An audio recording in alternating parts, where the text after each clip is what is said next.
mga kagulong, welcome nga pala sa panibagong motovlog.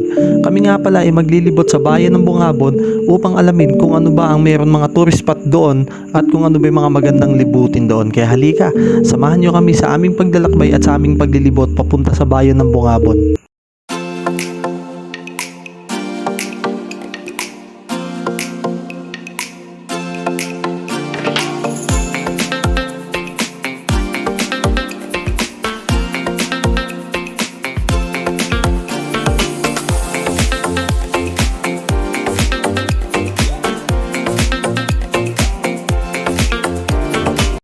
Pagkaraan nga ng ilang minuto ay narating natin itong isang gasolinahan dito sa bayan ng Santo Domingo sa Nueva Ecija. Kami muna ay huminto dito para magpagasolina para sigurado na walang magiging aberya sa daan. Kaya ako ay nagpagasolina muna at premium nga pala yung aking ginagasolina dito. Kaya ako nagpapagasolina dito kasi mura yung presyo ng gasolina dito at siguradong okay naman at maganda rin naman ang quality ng gasolina dito.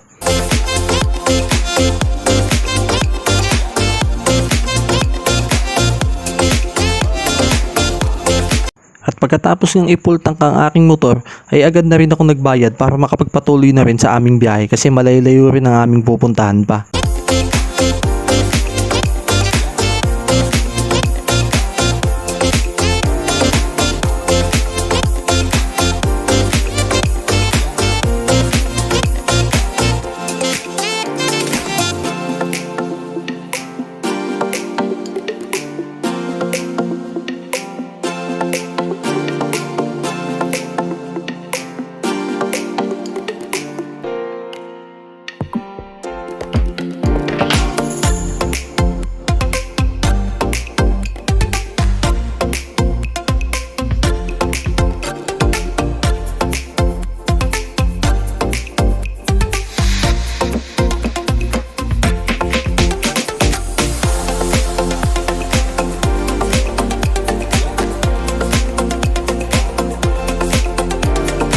Pagkaraan ng ilang minuto ay narating na rin na natin itong barangay Pinagpanaan dito pa rin sa bayan ng Talavera.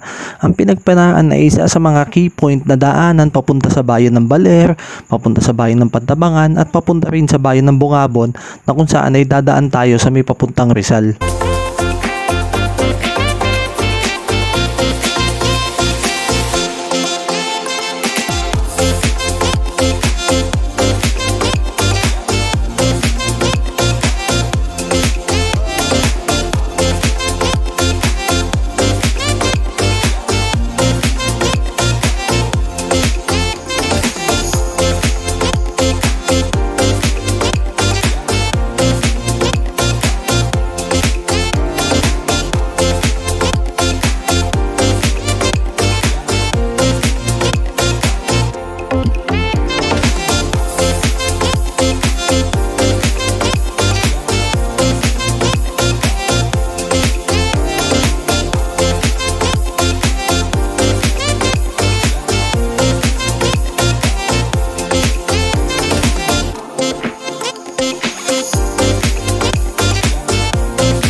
Makalipas ang ilang minuto ay narating na natin itong bayan ng Llanera.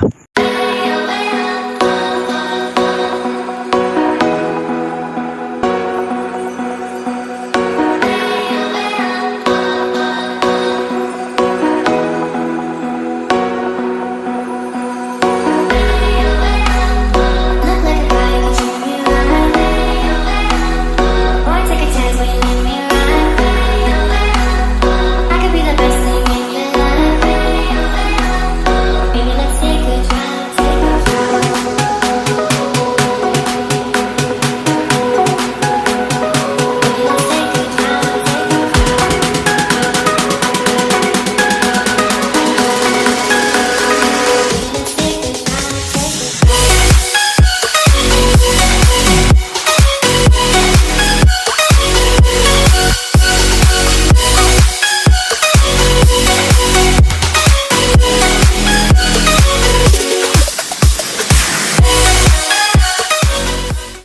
Makalipas ang ilang minuto ay narating na natin ang bayan ng Rizal.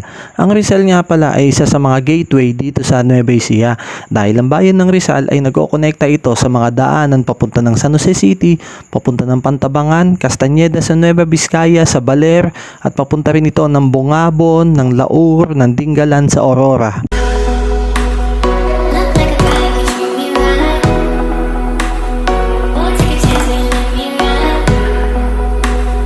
I could be the best thing in your life. Baby, let's take a drive, take a ride. Baby, all around, baby, all around, baby, all around.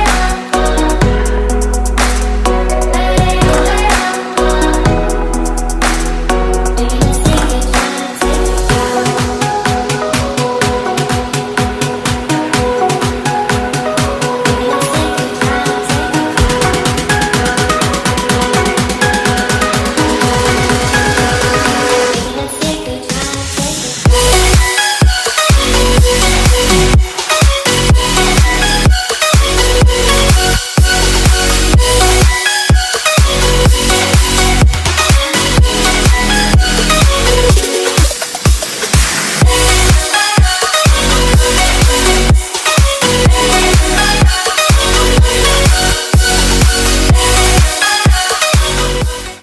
Makalipas ang ilang oras na biyahe, narating na natin itong daanan na to paakyat ng Sierra Madre.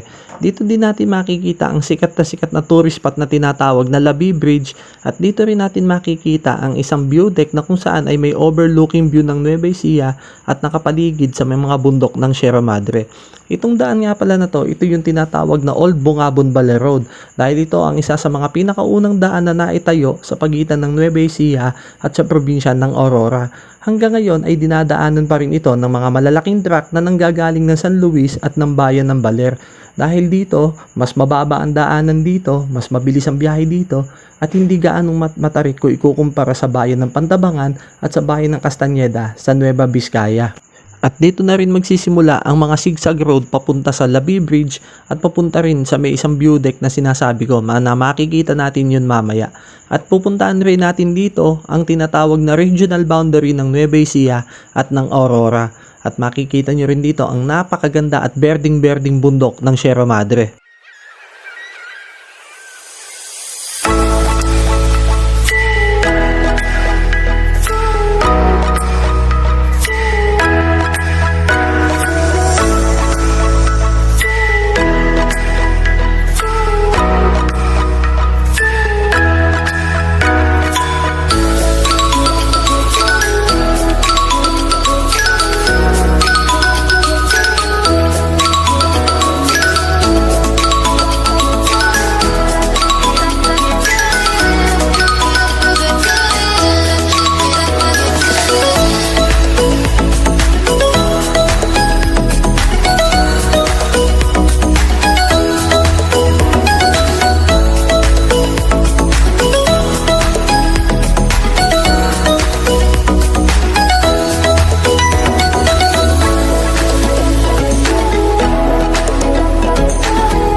Makalipas ang ilang minuto ay narating na rin natin itong Labi Bridge.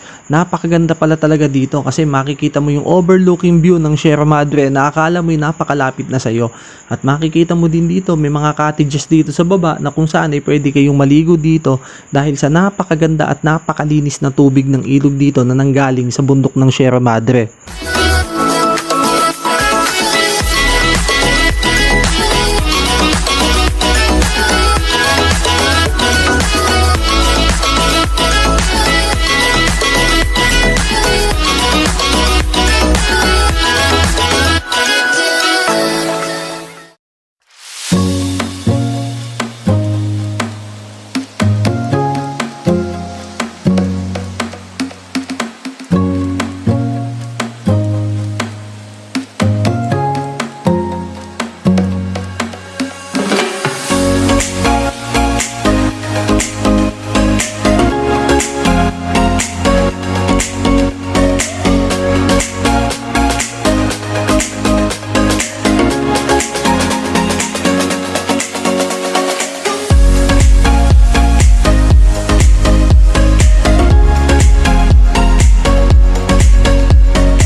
Makalipas ang ilang minuto ay narating na natin ang boundary ng Nueva Ecija at ng Aurora.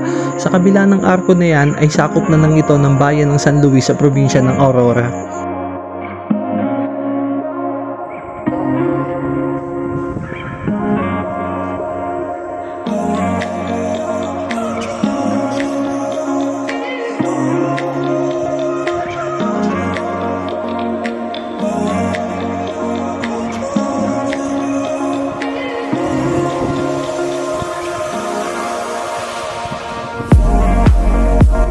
Pagkatapos namin puntahan ng provincial boundary ay pupuntahan din namin ang view deck na sinasabi namin na mayroong napakagandang view mula dito sa taas.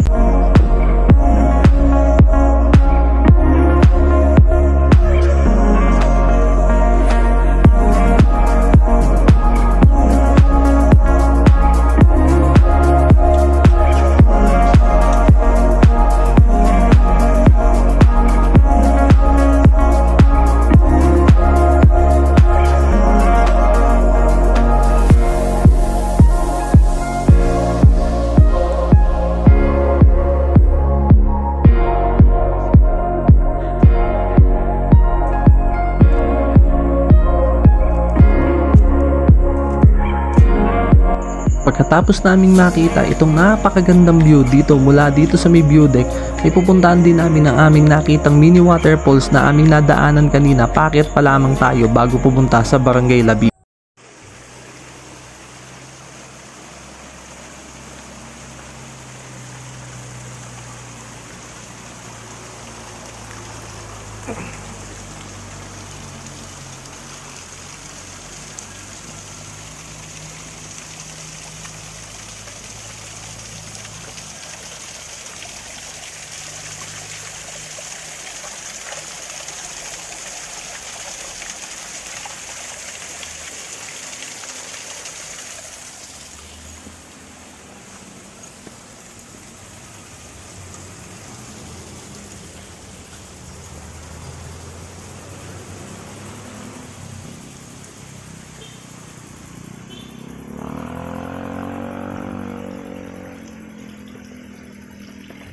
At dito na po natatapos ang ating joyride. Maraming salamat po sa inyong panonood.